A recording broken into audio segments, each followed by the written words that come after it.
Today, ladies and gentlemen, we're going to learn how to air tire up with ether. We got horsepower Perry applying the ether. Run that line.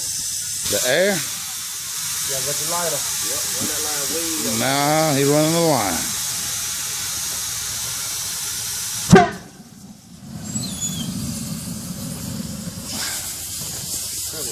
This hot.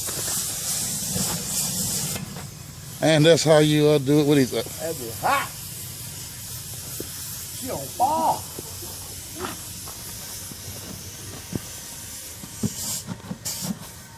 Yeah.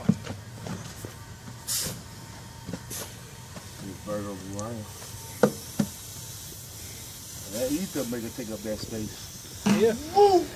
Yeah, boy! Hey, Carl, do me a favor. Valve slip for me.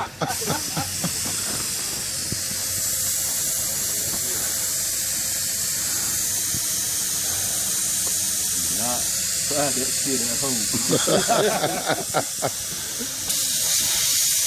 Yeah, this is for professionals only. Put that shit on YouTube. It's going up there just as soon as I quit clicking on the thing. First time we tried this, about 10 years ago, Horsepower Perry did it, and he's just getting his eyebrows and his hair back.